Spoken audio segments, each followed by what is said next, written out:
आपका स्वागत है टारगेट एंड जोधपुर चैनल में। आज हम पढ़ेंगे ट्रेक्यू इसोफेगल फिस्टूला। सबसे पहले definition, tracheo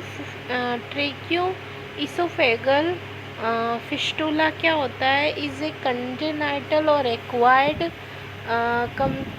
communication between the trachea and oesophagus. इसमें क्या होता है, ट्रेकिया और जो इसोफेगस होती है उसमें कनेक्शन हो जाता है। असेसमेंट कैसे करेंगे? History of the polyhydramnios and will in uterus, cyanosis with feeding, resistance with pressure of the feeding, congenital continuous choking on with feeding। और क्या है, हम बाद में ना इसकी क्वेश्चंस भी करेंगे।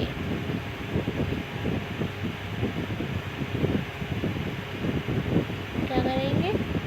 क्वेश्चंस भी करेंगे। ये देख लो, इतना बड़ा पीडीएफ है, सब करना है।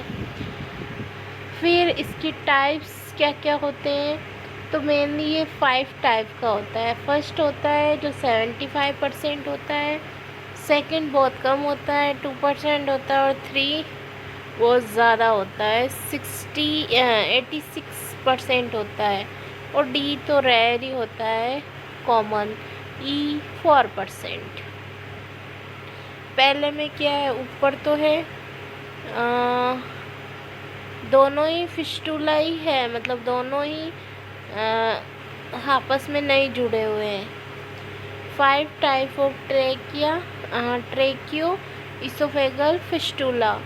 फर्स्ट क्या है, most common 86% is oesophageal atresia with distal tracheoesophageal fistula, proximal esophagus and behindly in upper medium distal esophagus in connected to suck to the tracheobronchial। Second क्या है, second most common type 8% in esophageal atresia with no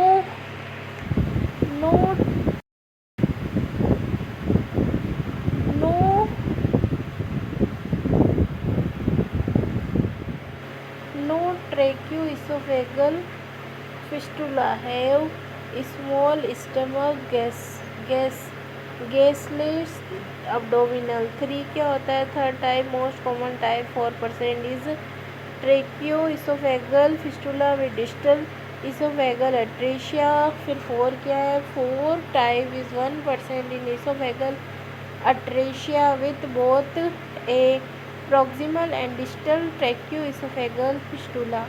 The fifth type 1% is esophageal atresia with proximal tracheoesophageal fistula। Sign and symptom: maternal polyhydramnios, excessive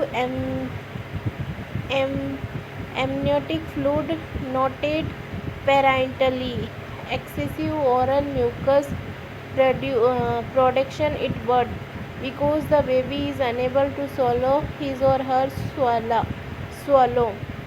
The 3 C होते हैं इसके अंदर, oesophagus and ट्रेक्यूएसोफेगल fistula के अंदर क्या क्या होता है? बच्चा चोकिंग हो जाता है, कफिंग होता है, और साइनोसिस होती है फीडिंग के टाइम। और क्या हो जाता है, unable to pass a nasogastric tube. और जो बच्चा होता है उसके अंदर से जो नेजोगैस्ट्रिक ट्यूब होती है वो पास नहीं होती है, स्टमक तक नहीं जाती है। ट्रीटमेंट क्या करेंगे? Immediate after birth occurs in the defect is suspected, the child is keep NPO। जैसे ही पता चलेगा हम पेशेंट को क्या रखेंगे, NPO। in NG tube is inserted into the esophagus and is attached to lower suction is order to remove excessive secretion। और हम क्या करेंगे, नेजो ट्यूब डाल के जो बाहर से सिक्रेशन है उनको बाहर मतलब जो बाहर सिक्रेशन है मुंह में उनको बाहर निकालेंगे।